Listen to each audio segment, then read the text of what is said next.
short speech has been requested by the selectmen. I'm here as the president of Cundy Harbor Fire Department to let everybody know, who doesn't, that we are the recipient of a donation of a boat, and it's now ready to go in service. So, said boat, said people to go in service. Hi, I'm Jonathan Burbank. I'm the president of the Cundy Harbor Volunteer Fire Department, and I'm also a volunteer there. Today we're here with a celebration of a donation of a new fireboat that we have received. We're deeply appreciative of it. The town of Harpswell is a seacoast town, has lots of islands, nearly 100, and we are regularly headed out to either investigate fires, put out fires, or more commonly to basically pick up patients. There's a fairly large number of people that actually are staying on the islands. The history of this is that historically we have gotten help from the community to go to fires, and that works really well sometimes. For example, when the end of Pole Island was on fire in the Clark House a few years ago, everybody in the whole community could see that it was on fire and that we were going to need help to get out there. So when all the fire trucks showed up at Weber's, the boat relay system was running really well. But sometimes it's a single individual that's ill on one of the outer islands, and we get to Bethel Point and look out, and it's late winter, and we see nothing but docks out of the water and moorings, winter mooring sticks. So we need a way to basically be able to respond more effectively year-round, and donor understood that what our problem was and basically has gifted us a boat. It's a really great boat. It's a 24-foot Munson landing craft. It's perfect for what we need, and we're putting it in service today. This is a major upgrade in the capabilities that we have to respond to those kind of calls, and so everybody should celebrate that. So we're going to start by thanking a few people. First, we need to thank the donors whose family donated the boat. They wish to remain anonymous, so can't really do that directly.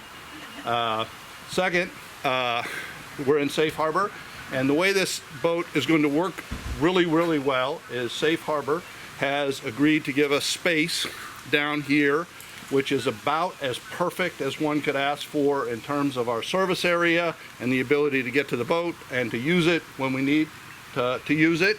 And we're deeply appreciative of that, because the other alternatives all were would have been much worse in terms of how fast we can react to getting the boat. So we can literally drive up here.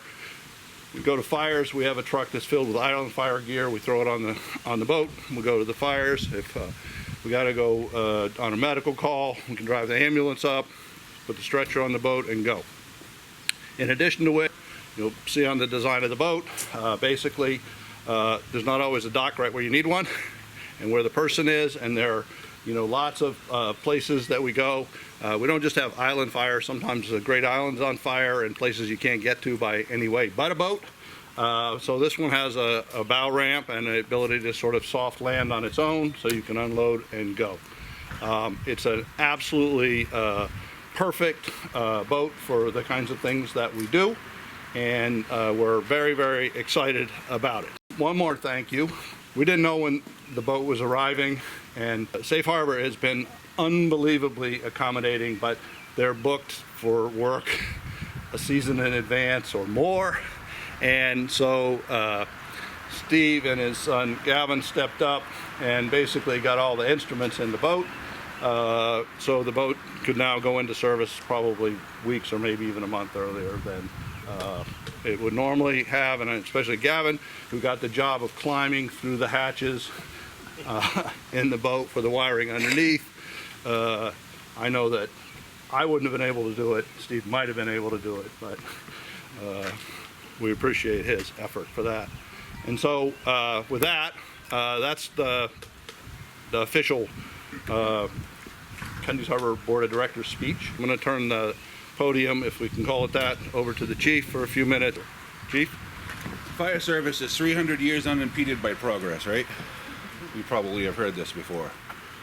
Every firefighter I've ever met has made do with what they had. And there's been many times that we wish we had something else. And so this is huge for us. I can't tell you how many times, like Jonathan mentioned earlier, standing at the end of Bethel Point or on Dingley Island Road, and we've got to call a medical or something like that. We're just scratching our heads trying to figure out how to get from point A to point B. So we're so grateful for that. We have 6 people that have been qualified to operate the boat currently. I'm sure that will expand over time. And those selections are made by insurance requirements and by some basic rules.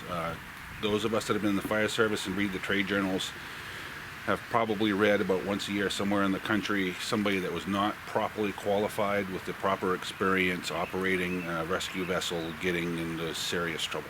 So we're going to take this boat extremely serious, as we should. Currently the plan is if we have a call, then one of the qualified operators will gather the boat and then meet the rest of the crew at a designated landing spot. The goal of this boat isn't to replace sea tow. The goal of this boat isn't to tow disabled vessels. The goal of this boat is to respond to emergency calls. We don't expect to do anything in relation to those other types of non-emergency situations unless it's absolutely necessary, and it does happen on occasion that somebody gets in a very bad spot and they're disabled and they need help. So we still have a very fine harbor master and assistant harbor master that helps out with that stuff, and we do not plan on taking their jobs. Even to work as a crew member on this boat, there's going to be some basic training requirements that we have worked out in the SOG that I sent out this afternoon. So if you get a chance to take a read of that. But insurance is going to require either 3 years of experience with a similar vessel or a Coast Guard captain's license, and the rest of the training is up to us. The boat has the capability to directly hook up a pump to it, so we can pump water directly off the boat if we need to, and obviously, probably like everything else we do, the most of what it's going to do is going to be transporting patients. We are limiting the boat to responders, patients, their caregivers only. If anybody other than that wants to go on the boat, you're going to have to get the chief's permission, just because of the liability involved in it. So that's the basics of it. So let's not be too eager to have to use it, but let's get qualified on it. Any questions?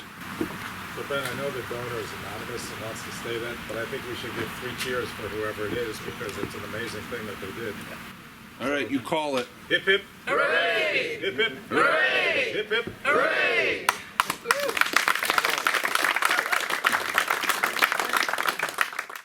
I'd like to sort of finish this by asking anyone who is interested in volunteering for the fire departments to get a hold with them. Harpswell is one of the very few left systems that does fire and rescue services with a mostly volunteer force. I have a small cooperation with the town for some specialized services and some daytime coverage, but the vast majority of the labor and responders are volunteers, and we are always looking for more volunteers.